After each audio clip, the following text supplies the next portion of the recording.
It's that time. Welcome to Chat with Charlie.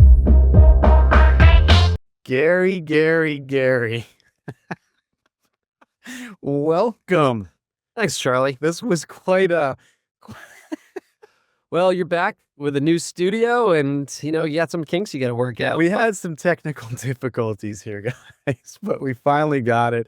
We don't know how these cameras are going to turn out. They kept auto shutting. I don't know if it was us. I got my mic twirling here. This is... We're going to see what we do here, but welcome, man. It's opening night. Welcome. Thanks for having me. The Chat with Charlie show. You've been doing this for a little while. I've gotten a few invites and some uninvites, so I'm happy that I'm finally here. You have. Now I'm fighting with you. Oh, how was your holidays, man, first of all? It was awesome. Yeah, it was really good. Yeah. Had family in town, did a little traveling. Okay. Yeah, it was a good time. How about you? You know what? We just relaxed. Yeah? It was good. It was good to relax. Very cool. How's it sound for you over there for our new studio here? To me, it sounds phenomenal. Perfect. So guys, we're trying to figure this out. This is our first show, so please give us a break. But this is the Chat with Charlie show. It's a new show with Kaiser University sponsoring it, our new studio. We're trying to logofy it. But Gary is our first one, man, in the studio. So we're going to talk about you. You do not want any audience, do you? So I heard that you're a childhood star. Did some acting when I was a kid. Yeah. It's about that. Yeah, I grew up let's see. I did a lot of theater and stuff, and when I was doing theater, like childhood theater. So were you a thespian? Well, if you want to call it that, I did a lot of theater when I was a kid, a lot of plays, like local productions and stuff like that. And every time I did the productions, kind of one thing led to another. I got a bigger role, and then a lot of people said, geez, if he's really interested, you should go up to Boston, try and find an agent. So did that. We went up and an agency signed me on, and I started doing like childhood modeling, like Really? print modeling and stuff. Yeah. For animals or? I don't even know what that is, but I don't either. like print magazines, like Macy's catalogs and things like that. So I did some of that, and then I got my first role, so to speak. I was cast as Elijah Wood's photo double on the movie The Good Son. The Good Son. Yeah. You remember this movie? Yeah, the kid, he pushes him off a cliff. Yeah. This is the horror movie. Were you the kid that got pushed off the cliff? No, I wasn't a stunt double. I was the stand-in and photo double. So I work on this movie for 3.5 months with Elijah Wood, Macaulay Culkin, and that was my first year get to see how Hollywood production works. It was really one of the coolest experiences. So that was my entry into So wait a minute, film. Pull me back a little bit. So were your parents into the scene too? No, not at all. Nobody in my family did theater or acting or anything like that. It was something that really kind of snowballed. I'd done local. I did like a 3rd grade play. The teacher called my parents, was like, "Hey, you seemed really interested in maybe you might like to do some local drama classes." I started doing that. My drama teacher was like, "Hey, he's pretty good." It was natural. Yeah, it just kind of happened. It just kind of snowballed. Each opportunity there was to go to Boston or go to New York, we decided to give it a shot. And then one thing led to another. And, I got that first bit. I did some national commercials. I did Jumanji. I did Law and Order. I did. You were with the late Robin Williams on Jumanji, right? That was that one. Yeah. So it was, yeah. So you did not LA Law, Law and Order? Did Law and Order. Yep. Back when that was Chris Noth and Sam Waterston. Yeah. He's got some crazy eyebrows. I suppose so. Some crazy eyebrows. So, okay, so modeling, then you went to The Good Son, then you did somewhere in there, the Law and Order, plus the Jumanji. But why are you not doing it now? What diverted you from that? It was a massive commitment. So for you to really break in, you really need to move to LA. That's like the place to be for. Were you like Florida at the time? No, I grew up in Massachusetts. So this is all from Cape Cod. So I was commuting to New York like twice a week for auditions, TV pilots, movies, things like that. And it was a massive What a commitment. hard life. And I mean, you hear this like, right? The whole thing about childhood stars, Yeah. and where they end up, and all the things that they see and do, and Yeah. that maybe people aren't accustomed to. How did you stay grounded during that time? Well, easy. I wasn't a childhood star. What book you were? That was really easy. Yeah, you got an IMDb, right? So, but the difference is, so I acted with Macaulay Culkin and Elijah Wood for 3.5 months. Hang with them? You hang the whole time. It is the coolest. I was in 6th grade when we did this, and it's the coolest experience because they are superstars. Or Macaulay Culkin was a superstar at the time. Elijah Wood's my age. We were both in 6th grade at the time. Macaulay Culkin's 1 year older than me, so we were all right in the same age group. We had class every day with the same teacher. Everybody goes to like It was like a homeschool type setting where you get. yeah, they have an on-set teacher, and you go to the trailer, and everybody kind of has a customized curriculum based on their grade level.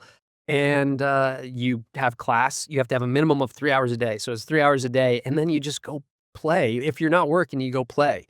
And so back to your question, like you can see how Macaulay Culkin and Elijah Wood. Elijah Wood was remarkably grounded for like the success that he had. Mac at that point had been a huge star through Home Alone. Everybody treated him like a superstar. And that's what kind of changes things. When you're treated like a superstar everywhere you go, everybody kind of oohs and ahs over you. That's when things get a little tricky. Is there a big gap between that? You know what I mean? Where you're here and you're trying to break in versus when you become that star that you're talking about. You know, I don't know. I think it's probably different for everybody. So I know people who are extras in movies. That's like somebody who's in the background and they're like, wow, I'm in movies and I've seen them signing autographs. So I think it depends on the person, like how much fame they're exposed to before they kind of maybe might get to their head. So did you phase out then after a while? Were you Well, so it was just a massive commitment. Like I was saying, I was traveling to New York twice a week. That was like just travel time. That was 10 to 12 hours a day. So it was like a massive commitment for me. And I'm a kid, so I'm traveling with either my mom or my dad to New York. And it just came down to, I remember I had a call back for a pilot, an ABC pilot. And that's a big deal. You get a call back for a pilot. That means they saw you in an initial audition. They want you back to have another look. So it's a pretty promising part of the audition process. And I had my first varsity tennis match the next day, and I really wanted to do it. I'd made varsity in my sophomore year, and I said, "Hey guys, I really want to go do this." To my parents, I really want to do this tennis match. And so we talked to my manager. I had a manager, and I freelanced with agencies in New York. And the manager's like, this is like, you got to make a commitment here.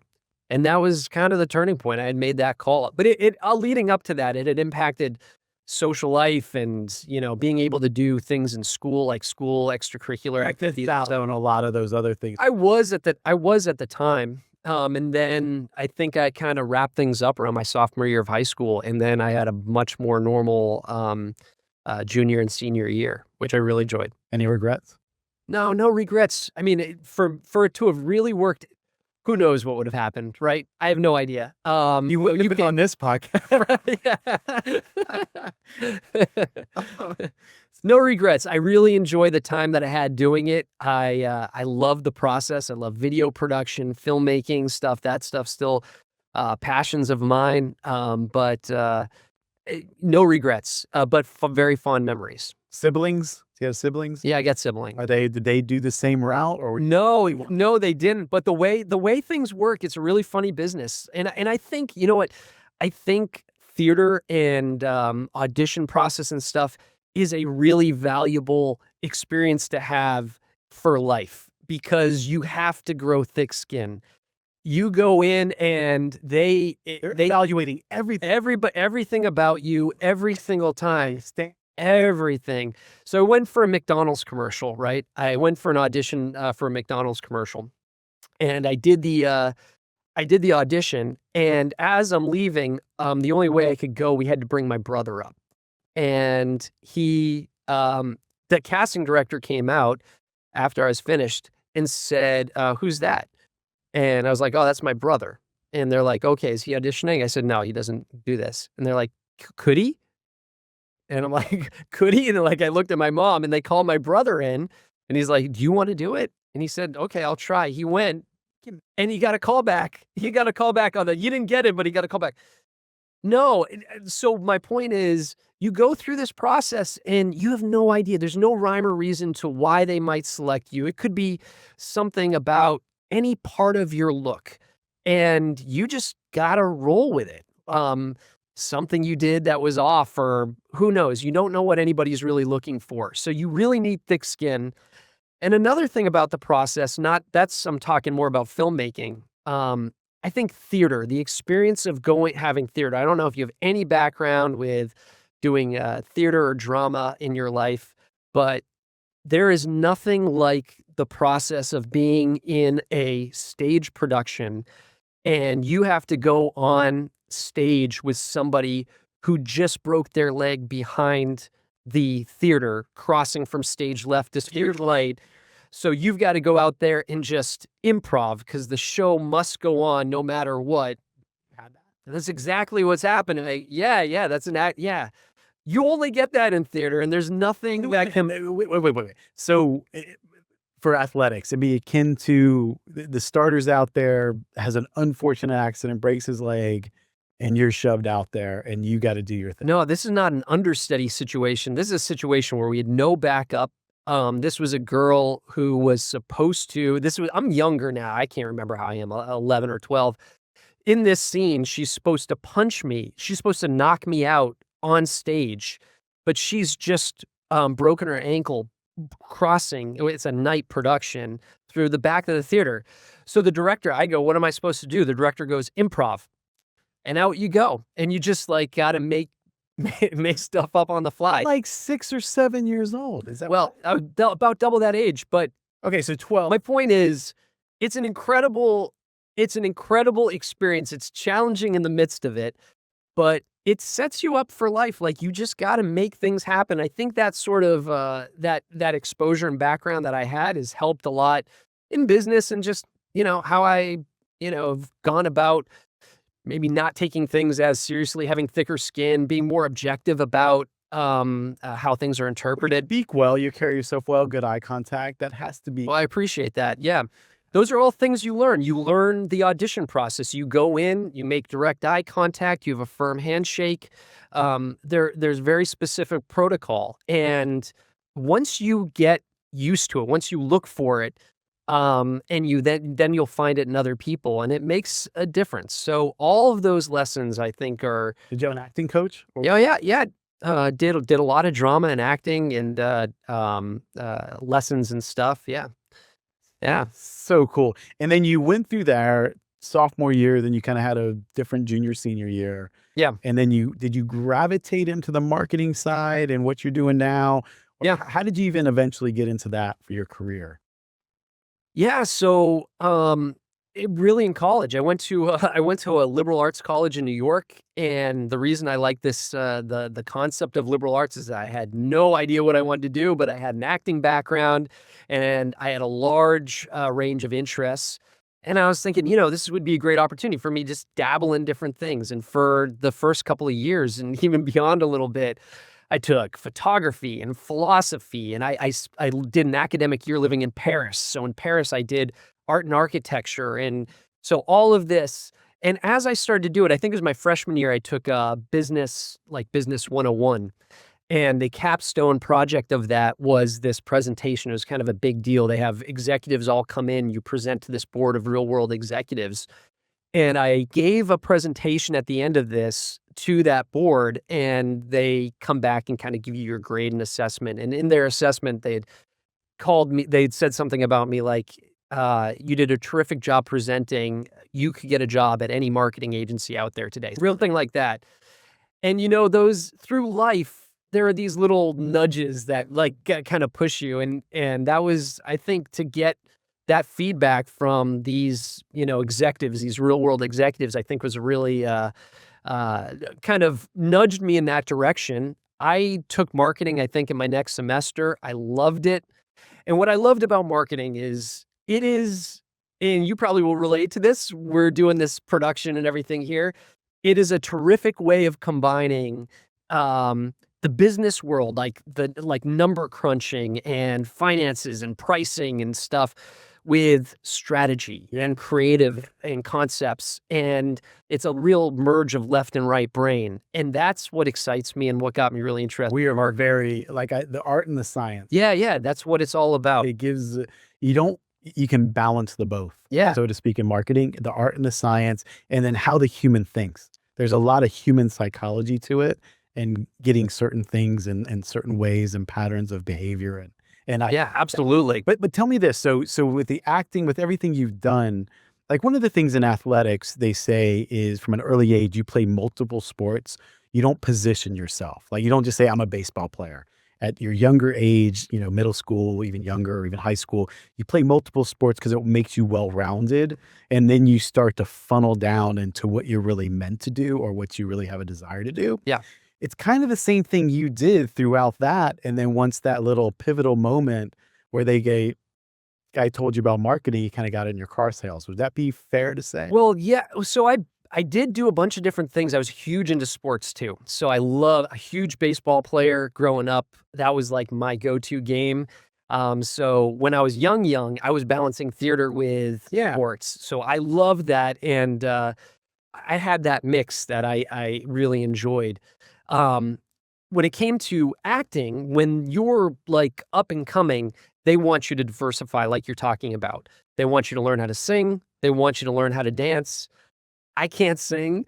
I don't like dancing. I was going to say, I was a hard no. Oh man, I was a hard no. I knew what I liked to do and what I didn't like to do. And so I held steady, and maybe that held me back a little bit. But that diversity is really important in entertainment. I really went down the straight path. So I didn't follow that path. Maybe I should have a little bit more, but yes, you're right. That's how it works. Though it's changing now today. I'm learning with my kids because you specialize in sports at a young age now. I'm learning. Well, I've got a problem with that personally, but I mean, you can, of course, right? But I think it's unfair to say you don't like something before you've ever done it. Yeah. Right? Oh, yeah. And you got to give it a try. I think what you've done, especially your parents, kudos to your parents for just allowing you to explore different things, it sounds like. Oh, yeah. They weren't living through you. They were allowing you to live your life. That's special, though. That's the show. Roll the outtake.